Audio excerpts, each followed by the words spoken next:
रेवती को समझ आ गया उसे अब क्या करना है। उसने लिस्ट बनाई और पापा जी को जाकर दे दिया और कमरे में आकर अपनी बेटी सुबी के साथ खेलने लगी और साथ ही इंतजार करने लगी कि कब सासू जी के गुस्से का बम उसके ऊपर गिरेगा। लेकिन आज रेवती ने भी अच्छे से बम प्रूफ जैकेट मतलब अपनी हिम्मत को पहन लिया था। उसने सोच लिया था कि आज और अभी सारा किस्सा खत्म करके ही रहेगी। 10 मिनट बीते थे कि सासू जी नैना देवी कमरे में साड़ी का पल्लू कमर में कोसती हुई गुस्से से घुसी। बहू, सर में लिहाज का चूल्हे में झोंक दिया है। यहाँ क्या लिस्ट पकड़ा आई हो अपने ससुर जी को? क्यों मम्मी जी, लिस्ट बहुत लंबी हो गई क्या? अरे मम्मी जी, सामान और भी मंगवाना है, लेकिन सोचा कि अगली बार की लिस्ट मैं लिख दूंगी। रेवती ने भी बहुत ही मासूमियत से कहा। दिमाग खराब हो गया है क्या? कभी सुना है कि एक बहू ने ससुर से ये सब सामान मंगवाया? क्या यही संस्कार तुमने सीखा है? एक बहू को यह सब शोभा नहीं देता। अरे ये सामान तुम खुद मंगवा सकती थी, या तुम मुझसे कहती मैं मंगवा देती, या फिर रिंकी ला देती। नैना देवी का पारा चढ़ता ही जा रहा था। मम्मी जी, आप शायद भूल रही हैं कि मैंने आपसे 2 दिन पहले ही कहा था कि मुझे कुछ जरूरी सामान मंगवाना है। तो आपने ही कहा था कि संडे को तुम्हारे पापा जी बाजार जाएंगे तो ले आएंगे। अभी मेरे पास पैसे नहीं हैं और मैं खुद कैसे मंगवा सकती हूँ, जबकि आपके बेटे ने मुझे आपके ही कहने पर 1 रुपए भी नहीं दिया। कुछ याद आया मम्मी जी? रेवती ने सासू जी को याद दिलाया। रेवती का ससुराल गाँव में है और उसकी शादी को 3 साल हो चुके हैं। उसका पति अजय दूसरे शहर में नौकरी करता है। गांव में सास ससुर नंद है। अभी सुबी छोटी है, इसलिए रेवती अधिकतर सास ससुर के पास ही रहती है। अजय 2-3 महीने के अंतराल में गांव आता रहता है।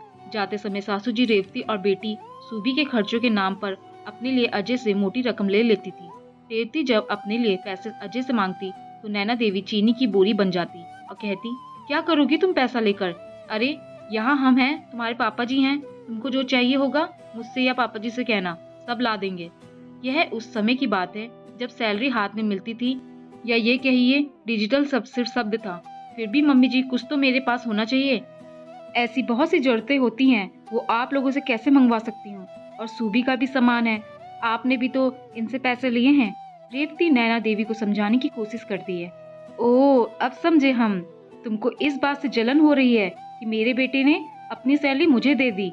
और फिर नैना देवी का इमोशनल नौटंकी चालू हो गया। देखा बेटा, मैं तुमसे कह रही थी कि बहू और रिंकी में मैं कोई फर्क नहीं करती, लेकिन तुम्हारी बीबी मुझे माँ नहीं समझती। कोई बात नहीं बेटा, इसके मन की तसल्ली के लिए इसे 100 रुपए दे दे।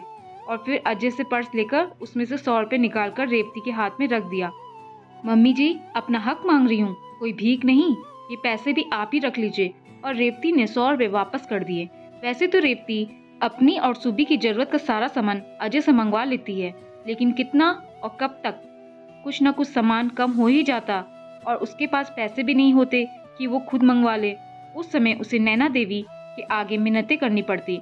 लेकिन मजाल है कि नैना देवी एक पैसा भी खर्चे के लिए रेवती को दे दे। हर बार की तरह इस बार भी जब अजय वापस जाने लगा तो अजय रेवती को भी पैसा देने लगा। तो नैना देवी जो हमेशा कमरे में इर्द गिर्द घूमती रहती थी, तुरंत अंदर आ गई। अरे बेटा, इसने फिर तुमसे पैसे मांगे? रेवती, तुमको सोचना चाहिए कि मेरा पति इतना दूर जाएगा, उसके पर्स में पैसे हैं भी या नहीं, और फिर हम लोग कौन सी कमी रखते हैं? तुमको जो भी सामान चाहिए होता है हम लोग क्या ला कर देते नहीं? बेटा तू जा, इसका हर बार का यही नाटक है। रेवती, जब मम्मी पापा तुमको किसी चीज की कमी नहीं रखते तो तुम हर बार रोना क्यों रोती हो कि अपनी जरूरत का सामान किससे मंगवाऊं? शुक्र करो कि तुमको मम्मी जैसी समझदार और केयरिंग सास मिली है। अजय ने रेवती को ही डांट दिया। इस बार रेवती को समझ आ गया उसे अब क्या करना है। उसने लिस्ट में अपने लिए body lotion, hair removal cream के साथ सैनिटरी पैड भी लिख दिया। और अब आप समझ ही गए होंगे कि लिस्ट में ये सब पढ़कर ससुर जी का दिमाग चकरा गया और उन्होंने नैना देवी को गुस्से से लिस्ट पकड़ा दिया और नैना देवी बम बनकर रेवती के ऊपर फटने के लिए आ गई।